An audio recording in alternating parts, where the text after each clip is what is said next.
Lee Johnson, Real Man, Real Stories. Lee Johnson, Real Man, Real Stories. Welcome, world. Real Men, Real Stories podcast. Real men, real stories. We got music. How you doing, world? It's Lee Johnson, Real Men, Real Stories here, podcast. Checking in with you with another great episode of Car Questions. We're kicking it off this year. Car questions and even car statements.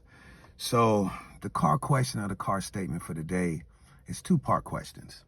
We're going to give you the answers too, though, so we ain't got to go through all that. The first question is, what is a Ponzi scheme? The second question is, what is a Ponzi scheme in relation to the United States government?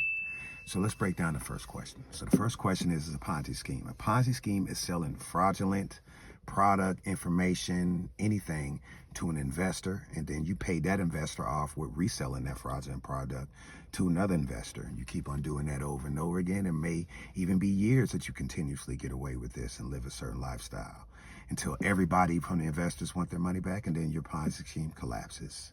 But by the time then, you might already jet set it to Switzerland, Iran, or be like Ralph Nader and be on house arrest for a couple of years. So either way, a Ponzi scheme is just a basically rip-off for the investors. So now a Ponzi scheme in relation to the United States is going to take us quite a little history lesson. So in 1971, Richard Nixon had to put a freeze on withdrawing any gold from our gold banks in the United States, which we did hold the most gold. Because prior to that, in 1944, our dollar had been nominated by the world economy, basically Europe, everybody was in World War II, that our dollar was going to be representation of the world. It would take over the representation of gold. So the only competitor of the dollar is naturally gold. So now in 1971, everybody wanted to withdraw their money from their gold from our bank because they was worried about our economy status, that maybe we're spending more money than we have in our World Federal Reserve of gold.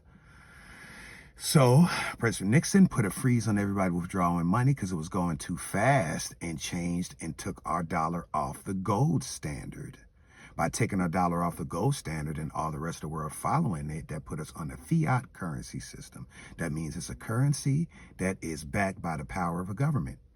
So the whole world goes on to that because our dollar is already just as good as gold to the world by being a representation of the economy.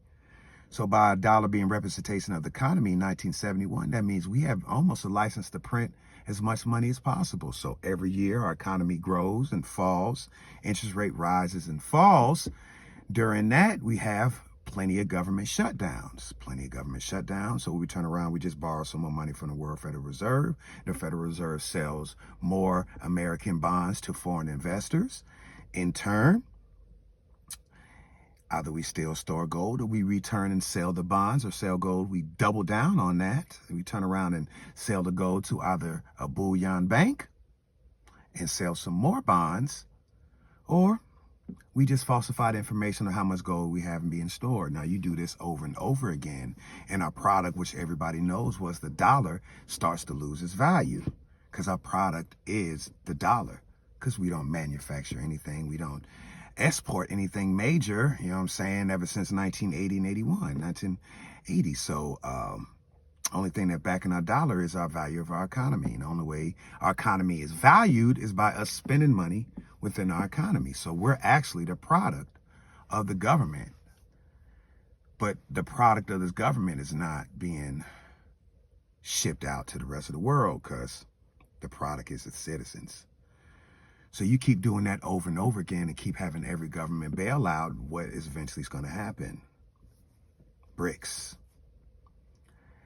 The idea of the American dollar is the strength that the American dollar has. And if everybody loses the idea of the American dollar, all 401k plans, all investment plans that's enrouted with banks in lieu of the American bonds that we've been selling to these foreign investors, if we don't have enough money, enough gold to back these bonds, everything we have will fall apart.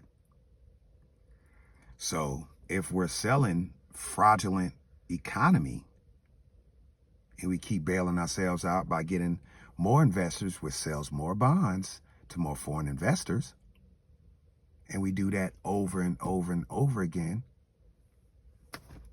people, Y'all tell me. What is that called?